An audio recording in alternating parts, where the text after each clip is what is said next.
दोस्तों, आपने सुना ही होगा कि कुत्ता इंसान का सबसे वफादार दोस्त होता है। लेकिन क्या आप जानते हैं कि यही वफादार दोस्त अगर बेकाबू हो जाए तो मौत का सामान बन सकता है। आज हम बात करेंगे दुनिया के सबसे खूंखार, सबसे डरावने और सबसे ज़्यादा जानलेवा कुत्तों की। जानेंगे कि आखिर ये इतने खतरनाक कैसे बनते हैं, ये क्यों पाले जाते हैं और इनके काटने से कौन कौन सी बीमारियां हो सकती हैं। साथ ही आपको मिलेंगे ऐसे ऐसे सच्चे किस्से जो आपके रोंगटे खड़े कर देंगे। क्या आपको पता है कि इतिहास में कई युद्धों में खूंखार कुत्तों को लड़वाया जाता था। रोमन साम्राज्य में मोलोसर नाम की नस्ल का प्रयोग किया जाता था जो बेहद ताकतवर और भारी शरीर वाले होते थे। ये कुत्ते लोहे के कवच पहनकर युद्ध में जाते थे और सामने की सेना को तोड़ने का काम करते थे। मिडिल एज और मध्यकालीन युद्धों में भी कई कुत्तों का यूज हुआ। योद्धा इन कुत्तों को तेजी से दौड़ने, गले को काटने और घोड़ों को गिराने की ट्रेनिंग देते थे। उन्हें कई बार तेज नोकीले स्पाइक्स या आग से जलते सामान बांधकर दुश्मन की कतारों में भेजा जाता था। द्वितीय विश्व युद्ध में भी नाजी जर्मनी और सोवियत रूस ने कुत्तों का इस्तेमाल किया था। जर्मन शेफर्ड और डॉबरमैन जैसे कुत्तों का इस्तेमाल बम सूंघने के लिए, संदेश ले जाने और सुरक्षा गश्त के लिए किया जाता था। आत्मघाती विस्फोटक से लैस कर टैंकों के नीचे भेजने के लिए भी सोवियत रूस ने ऐसा प्रयोग किया था। अमेरिका की वियतनाम और इराकी जंगों में भी कुत्तों का यूज़ हुआ था। यूएस आर्मी ने बेल्जियन मैलिनोइस और जर्मन शेफर्ड्स का प्रयोग किया। एक्सप्लोजिव डिटेक्शन और रात के ऑपरेशंस में ये इंसानों से तेज काम करते थे। कुछ मामलों में ये कुत्ते 200 से ज़्यादा जान बचाने में भी सफल हुए थे। इसके अलावा इसराइल, रूस, चीन जैसे देशों में आज भी मिलिट्री डॉग यूनिट्स हैं। उन्हें पैराशूट ट्रेनिंग, स्नाइपर स्पॉटिंग और कमांड पर अटैक की ट्रेनिंग दी जाती है। रोमन युद्ध कुत्तों को लड़ाई से पहले शराब पिलाई जाती थी ताकि वो ज़्यादा आक्रामक बने। कुत्तों को दुश्मन की गंध पहचानने की ट्रेनिंग दी जाती थी। वो पहचानते थे कौन अपना है और कौन दुश्मन है। द्वितीय विश्व युद्ध में चिप्स नाम का एक कुत्ता अकेले एक मशीन गन नेस्ट को कब्जे में लेने में सफल रहा और उसे यूएस आर्मी का वीरता पदक मिला था।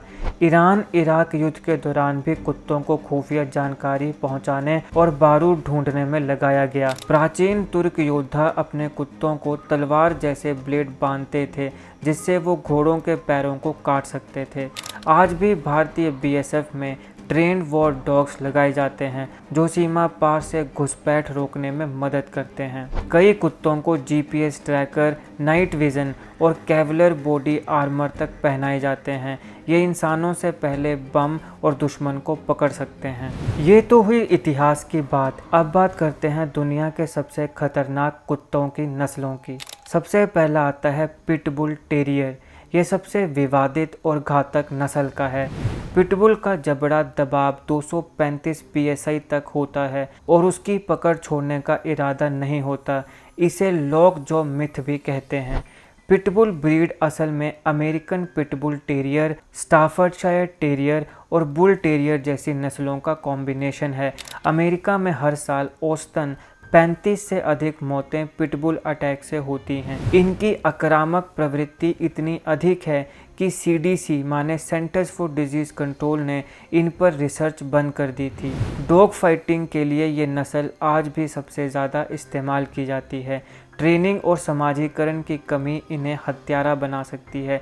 पिटबुल्स इतने ताकतवर होते हैं कि वो लकड़ी के दरवाजे और लोहे के गेट तक को तोड़ सकते हैं।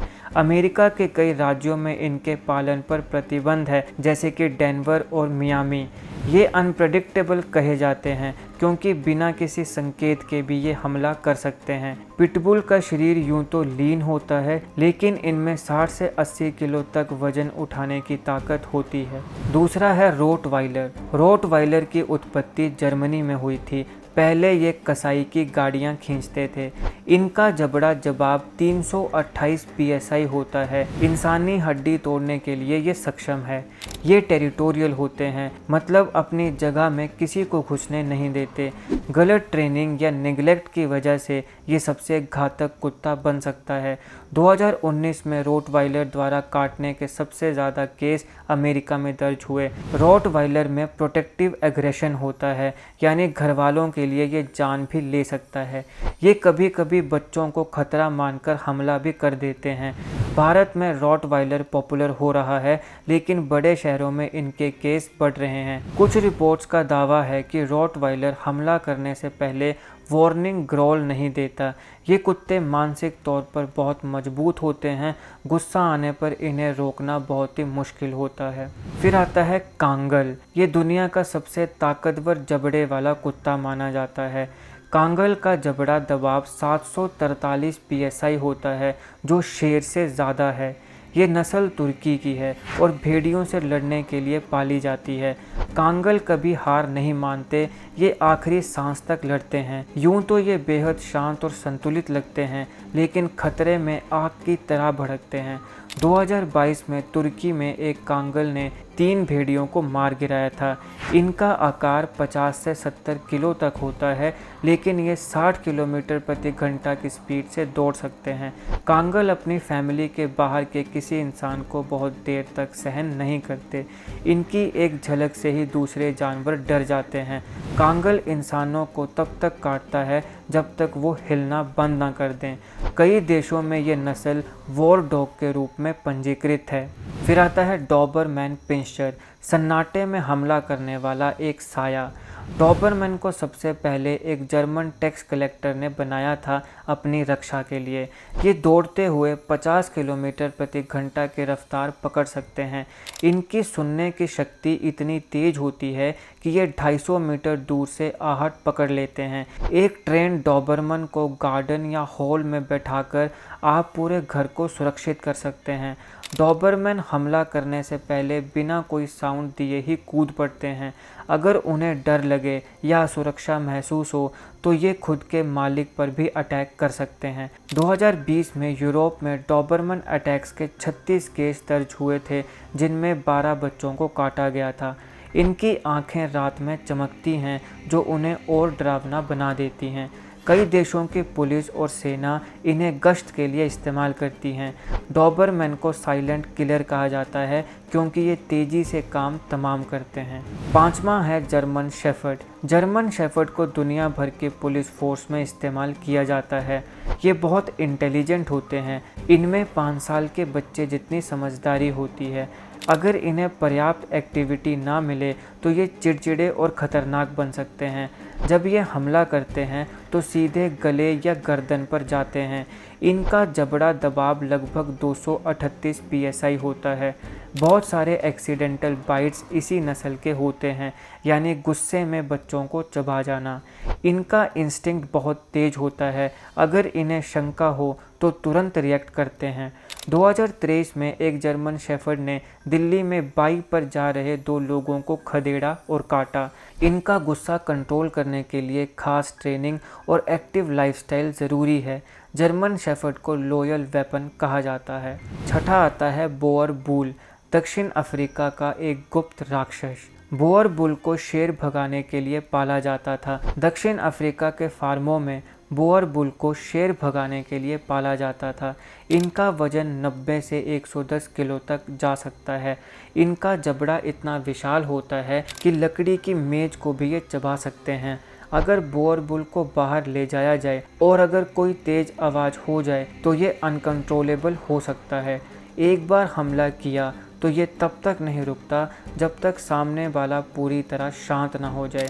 2021 में केप टाउन में एक बोअर बुल ने मालिक की मौत के बाद भी उसका शव नहीं छोड़ा था। भारत में कुछ मामलों में इन्हें गैर कानूनी घोषित किया गया है। ये कुत्ते बेहद संवेदनशील होते हैं। अगर मालिक चिड़चिड़ा हो तो ये भी आक्रामक बनते हैं। बोअर बुल की आंखें बड़ी और गहरी होती हैं, जिससे वो किसी को लगातार घूरते रहते हैं। इनकी एक दहाड़ से आसपास के छोटे जानवर कांपने लगते हैं। फिर आता है अलास्कन मलाम्यूट। ये नस्ल भेड़ियों से मिलती जुलती है। ये काफ़ी मजबूत हैं और कभी कभी अनकंट्रोल भी हो जाते हैं। इन खूंखार कुत्तों की कुछ ऐसी काटने की घटनाएं हैं जो रोंगटे खड़े कर देने वाली हैं। भारत की बात करें तो 2022 में उत्तर प्रदेश गाजियाबाद में एक पिटबुल ने 11 साल के बच्चे का चेहरा नोच डाला। बच्चा बुरी तरह घायल था। उसे 70 टांके लगे और उसकी प्लास्टिक सर्जरी करानी पड़ी। 2023 में बेंगलुरु में एक पालतू रॉटवाइलर ने नौकरानी पर अटैक कर दिया। महिला के हाथ और गर्दन की हड्डियां टूट गई। मामला कोर्ट तक गया था। 2022 में जयपुर में एक 70 साल की वृद्ध महिला को स्ट्रीट डॉग्स ने मिलकर नोच डाला।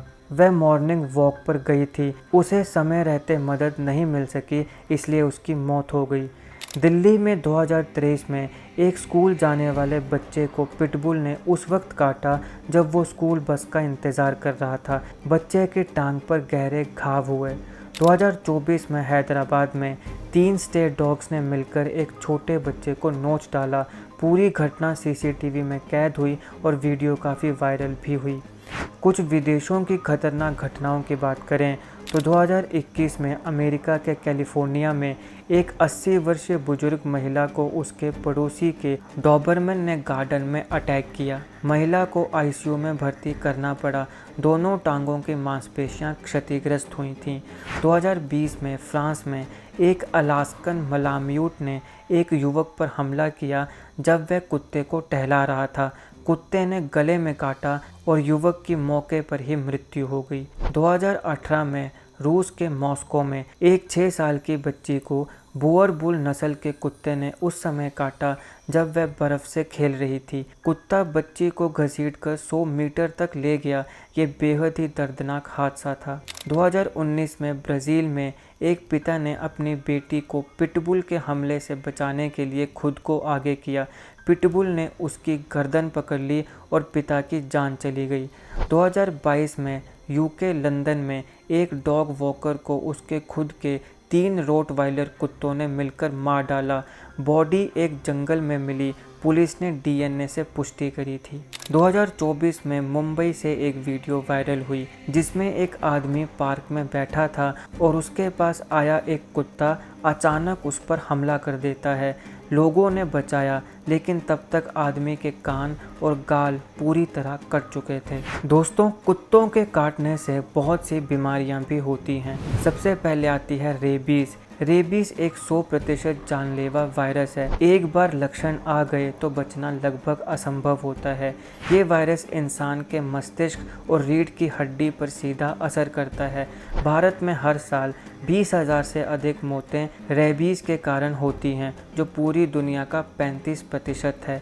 रेबीज़ वायरस संक्रमित कुत्ते की लार से फैलता है, चाहे काटे या चाटे। लक्षणों में आता है पागलपन, पानी से डरना, जिसे साइंस की भाषा में कहते हैं हाइड्रोफोबिया, शरीर में ऐंठन और लकवा शामिल है। रेबीज़ का इंक्यूबेशन पीरियड 1 से 3 महीने तक हो सकता है, यानी लक्षण देरी से आते हैं।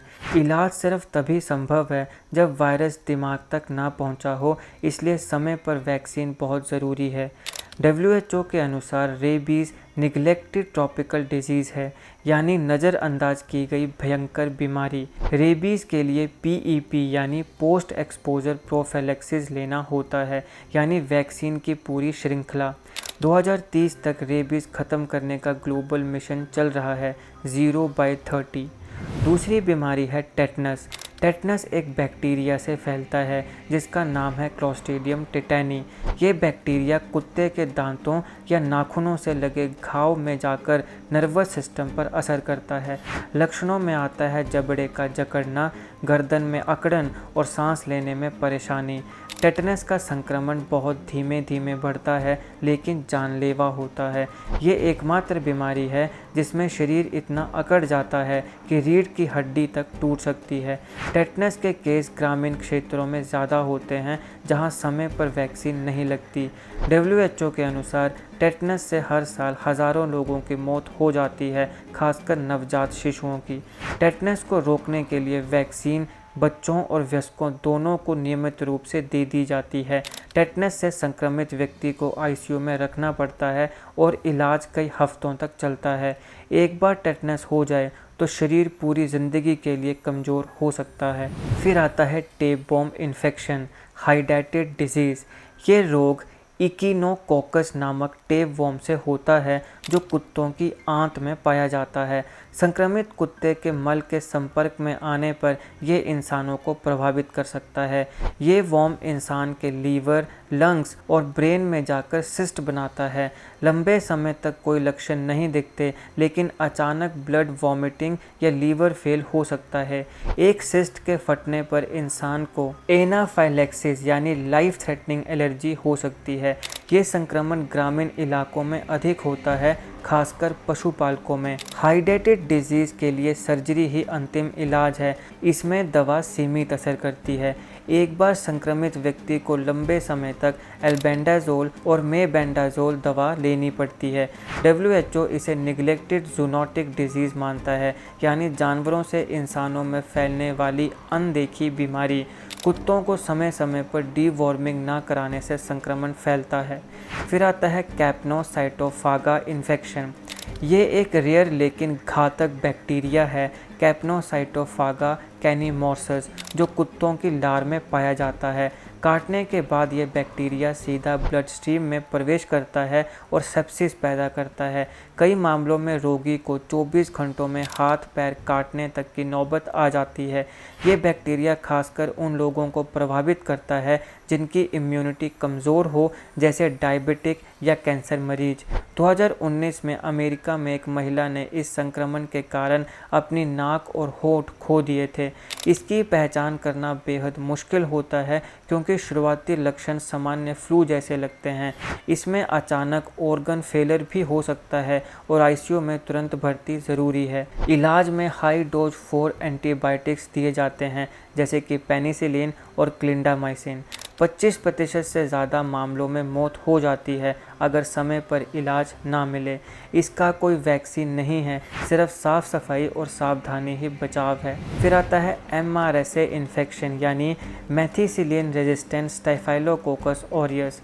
MRSA एक सुपर बग है, यानी ऐसा बैक्टीरिया जो कई एंटीबायोटिक दवाओं पर असर नहीं करता। ये कुत्तों की स्किन या लार से इंसान को ट्रांसफ़र हो सकता है। ये बैक्टीरिया छोटे कट या जख्म से शरीर में घुसता है और गंभीर इन्फेक्शन करता है। MRSA का असर सबसे पहले स्किन पर होता है, जैसे फोड़े, घाव या दाने। ये लंग्स, बोन्स, ब्लड और यूरिनरी ट्रैक्ट तक को प्रभावित कर सकता है। अगर ये दिल तक पहुंच जाए तो एंडोकार्डाइटिस जैसी घातक बीमारी हो सकती है। इसका इलाज बेहद महंगा और लंबा होता है। 4 ड्रिप के जरिए डोज दिया जाता है।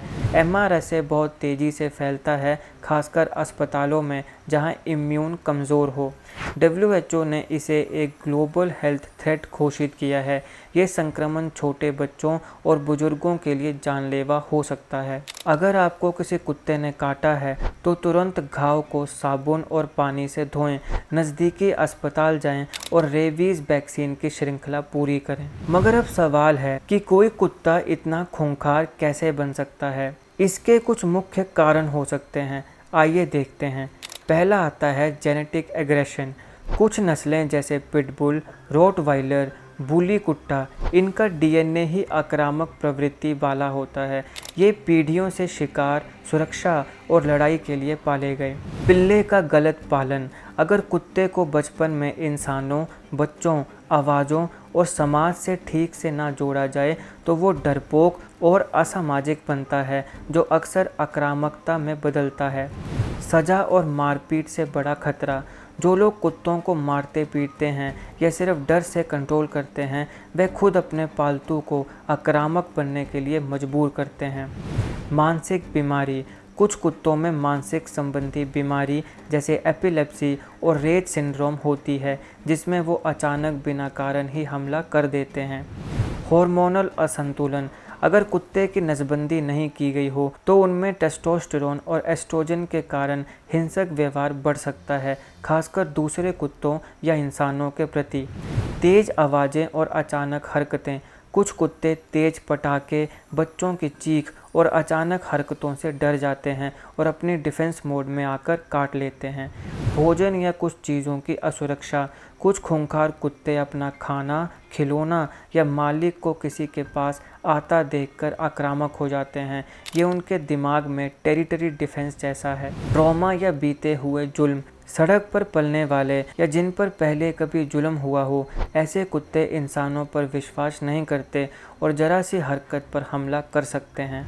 हाइब्रिड ब्रीडिंग, कुछ लोग खूंखार नस्लों को मिलाकर नई नस्लें बनाते हैं, जैसे अमेरिकन बुली, जिससे नई नस्लों में अप्रत्याशित आक्रामकता आती है। बंद जगहों में लंबे समय तक रखना, जिसे कहते हैं कैनल सिंड्रोम, जो कुत्ते महीनों या सालों तक बंद पिंजरे में रहते हैं, उनमें फ्रस्ट्रेशन और पागलपन जैसा व्यवहार पैदा हो जाता है। इंसानों द्वारा ज़बरदस्ती लड़ाई करवाना, कुछ अपराधी कुत्तों को जानबूझकर लड़ाई के लिए ट्रेन करते हैं, जिससे कुत्तों की नैतिक चेतना मर जाती है और वह किल टू सर्वाइव सोचने लगते हैं।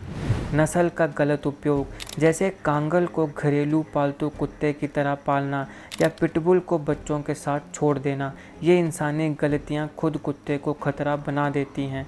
मौसम और वातावरण का प्रभाव, ज़्यादा गर्मी या भूख में भी कुत्तों का मूड चिड़चिड़ा हो सकता है। कई घटनाएं हैं जब गर्मी में भूखे कुत्तों ने भीड़ पर हमला कर दिया।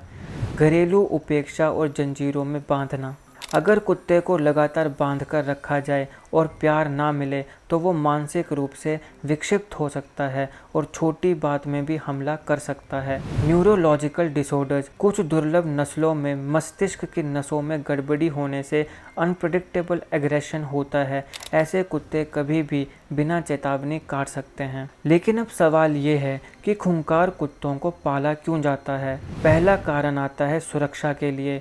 लोग रॉटवाइलर, डॉबरमैन और कांगल जैसे कुत्ते इसलिए पालते हैं ताकि घर या फार्म हाउस की सुरक्षा हो सके। इनकी उपस्थिति ही डराने के लिए काफ़ी होती है। फिर आता है ताकत और स्टेटस का प्रदर्शन।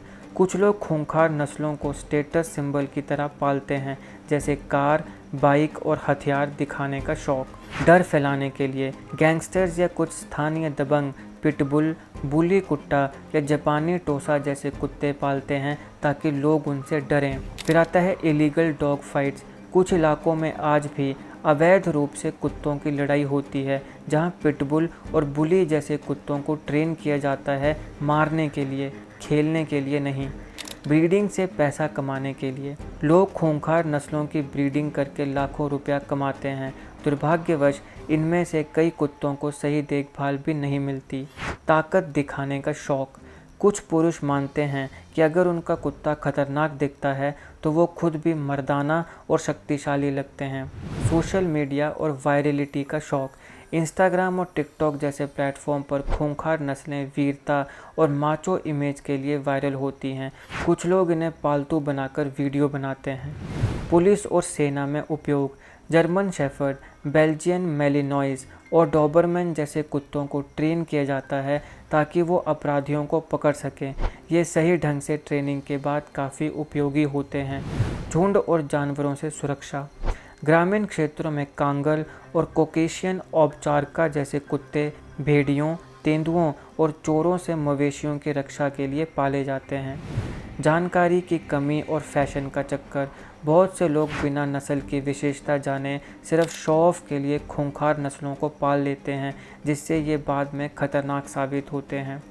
अवैध कुत्ता तस्करी, कुछ देशों में खूंखार नस्लों पर बैन होने के बावजूद उन्हें ब्लैक मार्केट में लाखों में बेचा जाता है।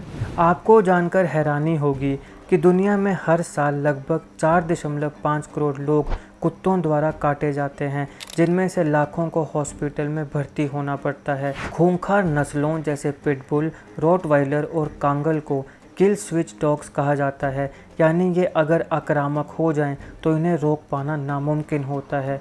कुछ खतरनाक नस्लें हमला करने से पहले आंखों में आंखें डालकर घूरती हैं ताकि डर का मनोवैज्ञानिक प्रभाव पड़े।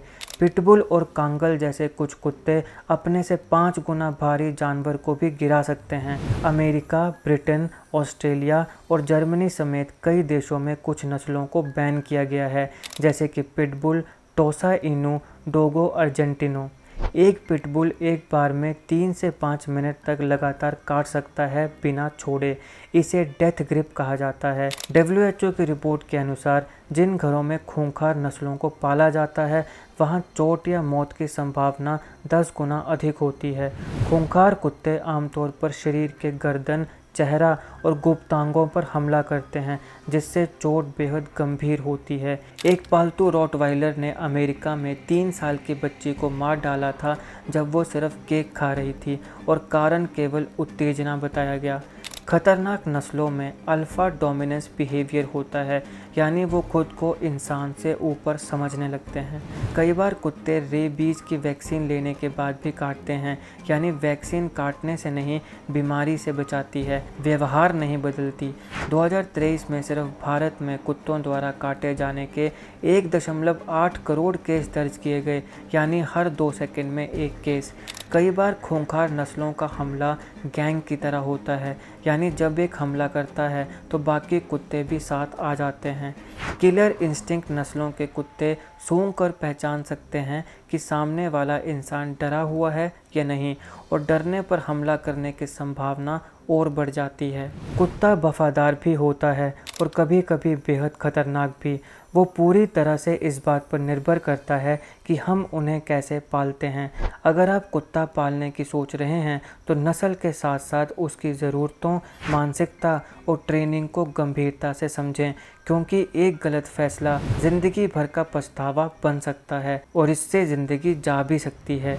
अगर आपको ये वीडियो जानकारीपूर्ण लगा हो तो लाइक ज़रूर करें। कमेंट में बताएं कि आपको कौन सी नस्ल सबसे खतरनाक लगी, और ऐसे ही खतरनाक, रोचक और साइंटिफिक वीडियोस के लिए हमारे चैनल को सब्सक्राइब करें। मिलते हैं अगली वीडियो में, तब तक सुरक्षित रहें और सतर्क रहें। आपका धन्यवाद।